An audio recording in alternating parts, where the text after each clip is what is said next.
নমস্কার, আপনারা দেখছেন সান্দন টিভি। আমি রয়েছে আপনাদের সাথে মীনাক্ষী। চোখ রাখছি এই মুহূর্তে প্রাইম নিউজে। ভয়াবহ ঘূর্ণিঝড় রেমেলের তাণ্ডবে বিধ্বস্ত বাংলাদেশ, পশ্চিমবঙ্গ এবং তেলেঙ্গানা।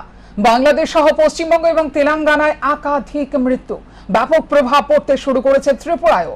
সোমবার সন্ধ্যা 6টা পর্যন্ত পশ্চিম জেলায় সবচেয়ে বেশি বৃষ্টি হয়েছে আবহাওয়া দপ্তরের দেওয়া তথ্য অনুযায়ী। উপকূলবর্তী অঞ্চলে আছড়ে পড়ার আগে থেকে রক্তচক্ষু দেখাতে শুরু করে দিয়েছে বিধ্বংসী ঘূর্ণিঝড় রেমেল। আর উপকূলবর্তী অঞ্চলে আছড়ে পড়ার পর রেমেলের তাণ্ডবে রীতিমতো লন্ডভন্ড বাংলাদেশের বহু উপকূলবর্তী অঞ্চল। বাংলাদেশের একটি স্থানীয় চ্যানেলের দেওয়া তথ্য অনুযায়ী এখন পর্যন্ত মৃতের সংখ্যা বেড়ে দাঁড়িয়েছে 11। রাত 8টা নাগাদ ঢাকায় এই ভয়াবহ ঘূর্ণিঝড় রেমেল আছড়ে পড়তে পারে বলে সংকেত জারি করেছে সেখানকার আবহাওয়া দপ্তর। বাংলাদেশের বহু গ্রাম এখন জলে ডুবে গেছে। স্থানীয় প্রশাসনের পক্ষ থেকে নিরাপদ স্থানে সরিয়ে নেওয়া হয়েছে সাধারণ নাগরিকদের। ঘূর্ণিঝড় রেমেলের দাপটে পশ্চিমবঙ্গে মৃত্যু হয়েছে 6 জনের, তেলেঙ্গানায় মৃত্যু হয়েছে 13 জনের। জলোচ্ছ্বাসে বহু জায়গার বাঁধ ভেঙে গেছে, উপড়ে পড়েছে গাছ এবং বৈদ্যুতিক খুঁটি। বিভিন্ন এলাকা বৈদ্যুতিক সংযোগহীন হয়ে পড়েছে। এদিকে ঘূর্ণিঝড় রেমেলের দাপটে ব্যাপক প্রভাব পড়েছে ত্রিপুরায়। সোমবার সকাল 8টা 30 থেকে সন্ধ্যা 6টা পর্যন্ত পশ্চিম জেলায় সবচেয়ে বেশি বৃষ্টিপাত হয়েছে 109.0 মিলিমিটার। সিপাহীজলায় বৃষ্টি হয়েছে 73.0 মিলিমিটার। খোয়াই জেলায় বৃষ্টি হয়েছে 43.0 মিলিমিটার। গোমতী জেলায় বৃষ্টি হয়েছে 86.5 মিলিমিটার। দক্ষিণ জেলায় বৃষ্টি হয়েছে 69.2 মিলিমিটার। উত্তর জেলায় বৃষ্টি হয়েছে 33.2 মিলিমিটার। ঊনকোটি জেলায় বৃষ্টি হয়েছে 35.8 মিলিমিটার। ঘূর্ণিঝড় রেমেলের তাণ্ডবে রাজ্যের সবকটি জেলায় আরও বেশি পরিমাণে ভারী থেকে অতি ভারী মাত্রায় বৃষ্টিপাতের সম্ভাবনা রয়েছে। উত্তর ত্রিপুরা জেলা, ঊনকোটি জেলা এবং ধলাই জেলায় ইতিমধ্যে কমলা সতর্কতা জারি করা হয়েছে রাজ্য আবহাওয়া দপ্তরের তরফে। ঘন্টায় 30 থেকে 40 কিলোমিটার বেগে দমকা হাওয়া সহ ভারী থেকে অতি ভারী বৃষ্টিপাতের সম্ভাবনা রয়েছে। পশ্চিম ত্রিপুরা জেলা, খোয়াই জেলা, সিপাহীজলা জেলা, গোমতী জেলা এবং দক্ষিণ জেলায় জারি করা হয়েছে হলুদ সতর্কতা। ঘন্টায় 50 থেকে 60 কিলোমিটার জোরে ঝড়ো হাওয়া সহ 70 কিলোমিটার বেগে ভারী থেকে অতি ভারী বৃষ্টিপাতের সম্ভাবনা রয়েছে। সান্দন টিভি। সন্তান বিক্রি নিয়ে বিভ্রান্তি সৃষ্টি করেছে রাজ্যের বিরোধী দলনেতা জিতেন্দ্র চৌধুরী। সোমবার মহাকরণে সাংবাদিক সম্মেলন করে বিরোধী দলনেতার বিভ্রান্তিকর চিঠির মুখ্য জবাব দিলেন মন্ত্রী সুশান্ত চৌধুরী। তিনি বলেন, গত 25শে মে রাজ্যের বিরোধী দলনেতা জিতেন্দ্র চৌধুরী মুখ্য সচিব জে.কে. সিনহা এবং ধলাই জেলা শাসককে চিঠি দিয়ে দাবি করেন গন্ডাছড়ার তারাবন কলোনির বাসিন্দা মোড়মারি ত্রিপুরা 5,000 টাকার বিনিময়ে সন্তান বিক্রি করেছে। তিনি চিঠিতে উল্লেখ করেছেন, মোড়মারি ত্রিপুরার সন্তান বিক্রির প্রমাণ করে রাজ্যে সুশাসন নেই এবং দাবি করেছেন অবিলম্বে ব্যবস্থা গ্রহণ করার জন্য। তারপর মুখ্যমন্ত্রী রাজনীতির ঊর্ধ্বে উঠে বিষয়টি খতিয়ে দেখার জন্য জেলা প্রশাসনকে নির্দেশ দেন। তারপর প্রশাসনের পক্ষ থেকে বিষয়টি তদন্ত করে দেখা হয়।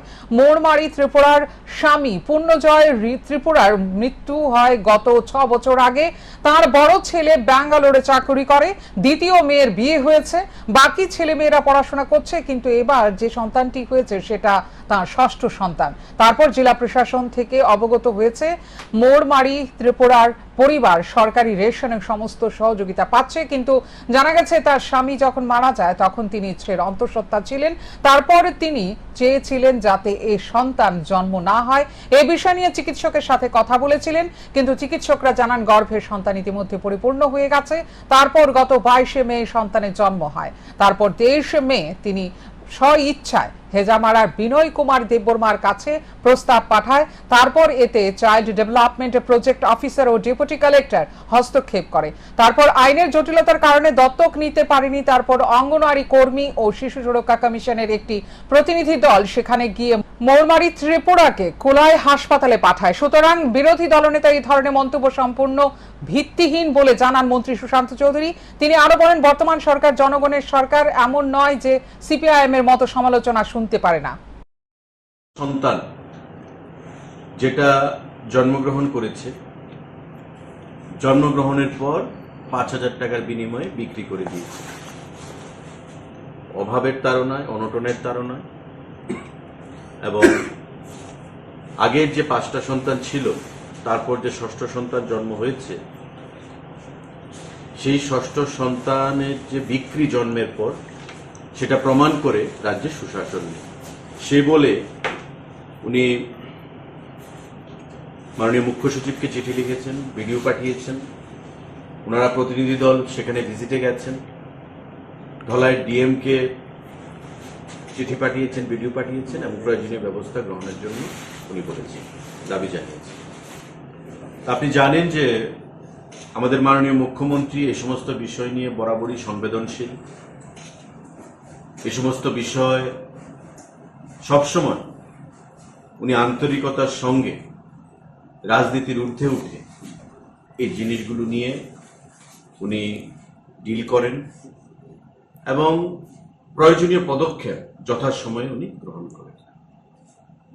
কিন্তু আমরা যখন খোঁজখবর নেওয়া হলো সরকারের তরফ থেকে, মাননীয় মুখ্যমন্ত্রীর নির্দেশে, মাননীয় মুখ্য সচিবও সেখানে নির্দেশ দিয়েছেন ডিএম ধলাইকে, দেখা গেছে যে ওনার এই মোরমারি ত্রিপুরা, যার স্বামী গত 6 মাস আগে স্বর্গবাস হয়েছে, গত হয়েছে, ওনার যে বড় ছেলে 19 বছর বয়স, ব্যাঙ্গালোরে কাজ করে, দ্বিতীয় মেয়ে 18 বছর বয়স, ম্যারিড, বিবাহিত, তৃতীয় সন্তান 15 বছরের কন্যা, ক্লাস 7-এ পড়ে, দুর্গাপুর হাই স্কুলে, চতুর্থ সন্তানের 12 বছর বয়স, ক্লাস 6-এ পড়াশোনা করে, এবং পঞ্চম যে সন্তান 9 বছর বয়স, সে তারাবন কলোনি এসবি স্কুলে 3rd স্ট্যান্ডার্ডে, মানে ক্লাস 3-তে সে পড়াশোনা করে। তার স্বামী লেট পূর্ণজয় ত্রিপুরা, গত 6 মাস আগে তার স্বর্গবাস হয়েছে, তার মৃত্যু হয়েছে। তো অলরেডি তার 5টা সন্তান রয়েছে, যার মধ্যে ব্যাঙ্গালোরে একজন। রবিবার রাধানগর বাস স্ট্যান্ডে অদ্ভুত অনভিপ্রেত সমস্যার সমাধানের লক্ষ্যে সচিবালয়ে পরিবহন মন্ত্রী সুশান্ত চৌধুরীর অফিস কক্ষে প্রশাসনের উচ্চপদস্থ আধিকারিকদের নিয়ে গুরুত্বপূর্ণ বৈঠক অনুষ্ঠিত হয়। বৈঠকে অদ্ভুত সমস্যার নিরসনে বিস্তারিত আলোচনা হয়। উল্লেখ্য, শনিবার রাতে রাধানগর বাস স্ট্যান্ডে এক গাড়ি চালকের ঘুমানোর ঘটনা নিয়ে সোসাইটি অপারেটর অসীম কুমার দাস মারধর করে। আহত গাড়ি চালকের নাম রাজীব চক্রবর্তী। ঘটনার পর দিনভর রাজনগর বাস স্ট্যান্ড থেকে গাড়ি চলাচল বন্ধ ছিল। বিগত কয়েক মাস বা বছর ধরে দেখতেছি আমাদের একটা হেভি, একটা ফ্যাশন হয়ে গেছে। মারছে, কে কারে মারছে কারণ জানি না, কেন মারছে, অসীম ওই লোকটা যে মারছে, এখানে কেউই আমরা কারণ জানি না। তারপরে যদি মেরা থাকে ইনজুরি বুঝতে, রক্ত বাড়িতে, অন্যায় করছে, বাকি কাজ করছে, এটাতে আমরা শিখতে থাকি। এর অর্থ কি এই যে আমরা কদিন পর পর রাস্তাগুলো করে দিন, বা চিফ মিনিস্টার বাড়ির সঙ্গে খেলা করে রাখুন। প্রাকৃতিক দুর্যোগের মধ্যে মুখ থুবড়ে পড়েছে রাজ্যের প্রধান রেফারেল হাসপাতাল জিবি হাসপাতালে। দীর্ঘ প্রায় 30 মিনিট ধরে অন্ধকারে ডুবে রয়েছে জিবি হাসপাতালের ট্রমা সেন্টার। ভোগান্তির শিকার জিবি হাসপাতালে চিকিৎসাধীন রোগী সহ তাদের আত্মীয় পরিজনরা। বিদ্যুৎ না থাকার ফলে হাসপাতালের চিকিৎসক ও স্বাস্থ্যকর্মীরা মোবাইলের আলো এবং টর্চ লাইন ব্যবহার করে চিকিৎসা পরিষেবা প্রদান করে যাচ্ছেন। বিদ্যুৎ না থাকার ফলে চলছে না পাখা, গরমে ছটফট করছে রোগীরা। হাসপাতালে চিকিৎসাধীন এক রোগীর পরিবারের এক সদস্য জানান, বিদ্যুৎ না থাকার ফলে যথেষ্ট সমস্যা হচ্ছে। পাখা না চলার ফলে রোগীরা ছটফট করছে গরমে। নানান সমস্যায় পড়তে হচ্ছে রোগীদের। দীর্ঘ 30 মিনিটের অধিক সময় ধরে বিদ্যুৎ নেই জিবি হাসপাতালে। শরীর গামা গামা দিতেছে, ওই এদিকে মশা মাছি অবস্থা, কারেন্ট নাই। ওই আছে তো আধা ঘন্টা হয়ে গেছে কারেন্ট নেই, আধা ঘন্টা হয়ে গেছে কারেন্ট নেই। এরকম অবস্থা খারাপ। সেলেন দেখি না, সেলেন দেখে মোবাইলে লাইট দিয়ে দেখছি, দেখতে তুলছি দিয়ে এবার লাইট লাগাই দিয়ে সেলেন লাগাই দিয়ে গেছে। রোগীর অসুবিধা হইতেছে, ওই তো রোগীর বিরাট অসুবিধা হচ্ছে না, লড়েও না, রোগী খুব খারাপ, সিরিয়াস। এটা কোনো গরমে গামা গামা কথা নিচে দিচ্ছি, সব সিরিয়াস খারাপ। এই টাইমে সব তোমার সিরিয়াস খারাপ। অক্সিজেন এদিকে এদিকে, ওই অক্সিজেন লাগেন না, ওই এদিকে সব খারাপ। তো এখানে মেশিনগুলো দেখা যাচ্ছে বন্ধ, কারেন্ট না থাকাতে বন্ধ রাখে। ওই তো কারেন্ট নাই দিকে তো মেশিন বন্ধ। কি অবস্থা হইতাছে কারণ যেন একটা মশা লাগতেছে, অন্ধকার লাগে, ফ্যান চলে না, রুগী অস্থির স্থির করে। কতক্ষণ যাবত কারেন্ট নাই? এটা আধা ঘন্টা বা তো এতে মানে চিকিৎসা কোনো মানে পরিষেবার কোনো অসুবিধা হইতাছে? অসুবিধা তো হইতেছে। অক্সিজেন চলেনি? কারেন্ট না থাকলে অক্সিজেন চলবো কিন্তু ওইটা কারণে যখন আসলো তখন দিয়ে গেছে, এখন কারেন্ট নাই, তারা গেছে গা।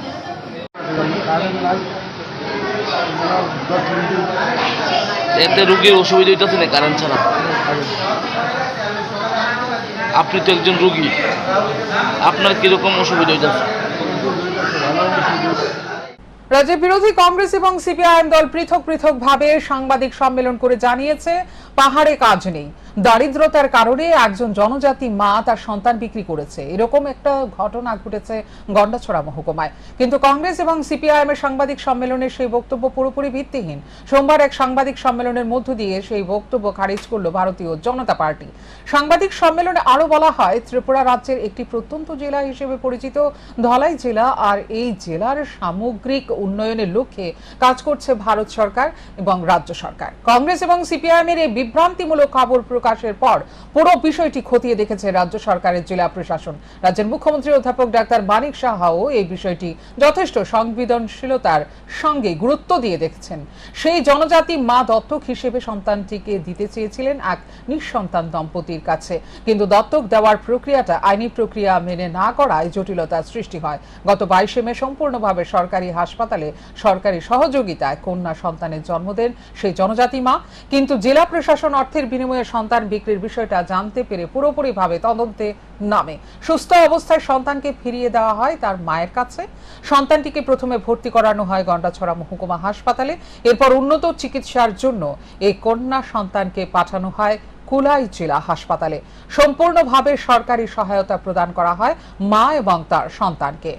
দুর্যোগপূর্ণ আবহাওয়া, তারা বিভ্রান্তমূলক বিভিন্ন রকমের গতকাল আপনারা দেখেছেন কংগ্রেস এবং সিপিআইএম পৃথকভাবে দুটো সাংবাদিক সম্মেলন করেছে এবং সেখানে ওনারা দাবি রেখেছে যে পাহাড় কাছে, যেখানে একজন উপজাতি মা ওনার দারিদ্রতার কারণে সন্তান বিক্রি করেছেন, এরকম একটা অভিযোগ উঠেছে গন্ডাছড়া ডিস্ট্রিক্টে। আমরা জানি ধলাই ত্রিপুরা রাজ্যের এসপায়ারিং ডিস্ট্রিক্ট, এই ডিস্ট্রিক্টের সার্বিক উন্নয়নে রাজ্য সরকার তথা ভারত সরকারের তরফ থেকে অনেক গুরুত্বপূর্ণ পদক্ষেপ নেওয়া হয়েছে। তো আপনাদের মাধ্যমে আমরা রাজ্যবাসীর অবগতির জন্য জানাই যে এটা একটা সম্পূর্ণ মিথ্যাচার এবং আমাদের যিনি ওইখানের এমডিসি ভূমিকানন্দ রিয়াং, উনি সরজমিনে গেছেন আমাদের প্রশাসনিকভাবে, এবং যিনি DM, DC, CDPO, DC, child line, even সিডব্লিউসির যিনি চেয়ারম্যান পরিতোষ দত্ত, উনি ওনার পুরো টিম নিয়ে সরজমিন তদন্তে গেছেন এবং দেখেছেন যে বিগত 6 মাস আগে যিনি মুরমুরি ত্রিপুরা, যে মা ওনার সন্তান একদিনের সন্তানকে যারা নিঃসন্তান দম্পতি তাদের কাছে হস্তান্তর করেছিলেন, কারণ ওনারা বিনয় দেববর্মা নামক নিঃসন্তান দম্পতি, ওনারা নিজেদের ইচ্ছায় সন্তানটাকে দত্তক নিতে চেয়েছিল। কিন্তু এটা একটা দুর্ভাগ্যের বিষয় যে এখানে আইনি প্রক্রিয়া মানা হয়নি এবং যে অর্থ বিনিময়ের কথাটা উঠেছে সেটা মূলত ভিত্তিহীন আমরা বলতে পারি, কারণ যিনি মুরমুরি ত্রিপুরা, এই সন্তানটা ওনার ষষ্ঠ সন্তান এবং বিগত 6 মাস আগে ওনার স্বামী বিষপানে আত্মহত্যা করেছেন, প্রয়াত পূর্ণজয় ত্রিপুরা। তো দেখা গেছে ওনার যে কলমচৌড়া থানার ভারপ্রাপ্ত আধিকারিক প্রশান্ত দের সরকারি আবাসনে দুষ্কৃতিকারীদের হামলা এবং ভারপ্রাপ্ত আধিকারিক প্রশান্ত দের উপর আক্রমণ সংঘটিত করার অভিযোগে 9 জনের বিরুদ্ধে কলমচৌড়া থানায় মামলা দায়ের করলেন ভারপ্রাপ্ত আধিকারিক প্রশান্ত দে নিজেই। রবিবার দুপুরবেলায় ব্যবসায়ী রামপ্রসাদ দেবের মৃতদেহ কলমচৌড়া থানার গেটের সামনে রেখে বিক্ষোভ প্রদর্শন করার সময় আন্দোলনকারীরা এই ঘটনাটি সংঘটিত করে। গোটা ঘটনা এলাকায় তীব্র চাঞ্চল্য ছড়িয়ে পড়েছে। অভিযুক্ত 9 জন পলাতক বলে জানা গেছে। পুলিশ তাদেরকে ধরপাকড়ের জন্য নেমে পড়েছে ময়দানে।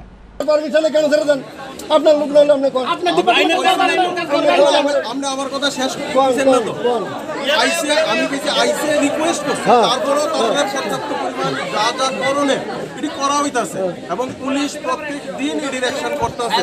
আর আপনারা তো কেউ আয়েন না, কারণ আমরা ব্যস্ত মানুষ, সবসময় পুলিশ অ্যাকশন করতেছে, ডেইলি বাইক টাইক দোকান